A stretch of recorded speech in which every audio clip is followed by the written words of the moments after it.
you guys. At ngayon, magtututorial tayo paano magpatuyo ng mga tabako. Ito po yung mga bagong tutok.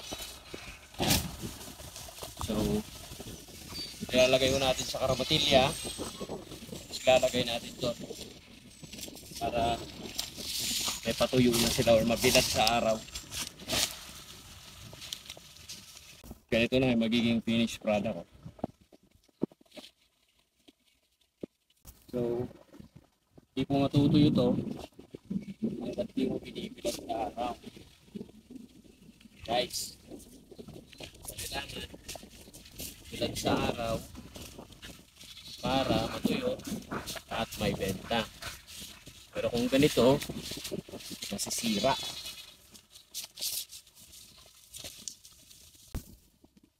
Bilat na tayo. Gamit ang karabatilya. Tara guys, samahan nyo ako para may bilat na natin yung mga natusok, panibagong natusok yung mga tabako.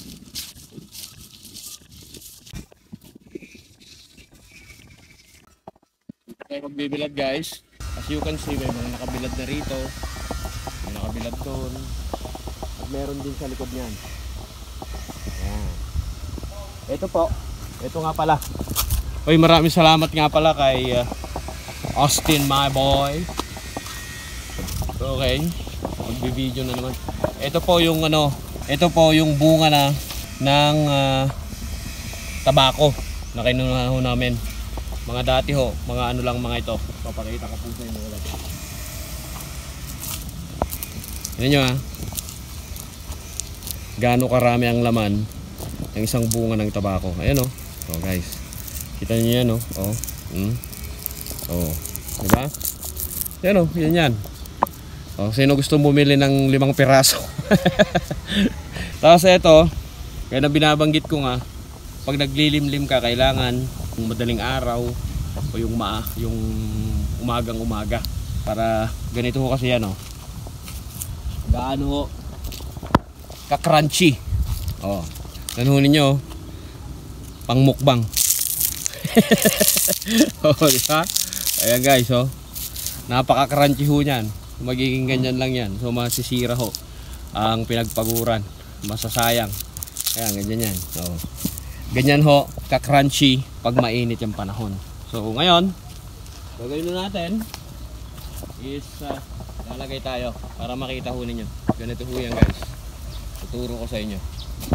Yeah.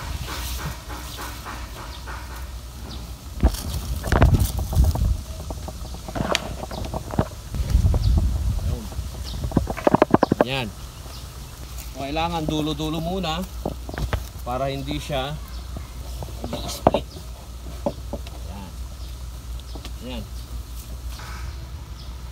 Kaya sabi ko, hindi ka sanay sa mga ganitong trabaho, siyempre sasabihin mo sarili mo mahirap.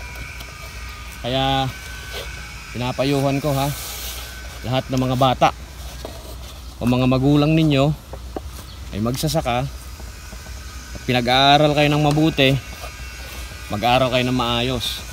Okay? Dahil mahirap kung magsaka, hindi biro-biro.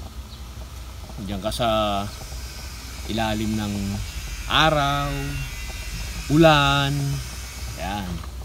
Hard labor po ang magsaka. Pero well, kung talagang passion ho ninyo, kung talagang gusto ho ninyo, kung talagang love ninyo yung ginagawa ninyo, there are no difficult things naman na masasabi. Okay? Enjoy lang ladies and gentlemen. Siyempre kung di mo naman gagawin ito, wala ka naman kakainin, wala ka naman magiging pera. So sa lahat talaga ng bagay, kailangan mong pagsikapan. Kailangan mong masikap, matyaga. Okay? Tsaka wala kang iniindang pagod. Okay? Yun lang. So maraming salamat guys sa panonood na naman ng aming mga videos. And syempre sa lahat po ng mga nagpapa-shoutouts, sa lahat po ng mga nagsishare ng ating pong video, maraming po salamat sa inyo ha. Mabuhay po kayo. Na-appreciate ko po yung pag-share ho ninyo ng mga videos ng mga video ho natin. Mainit ho, sobra, ang init ng panahon.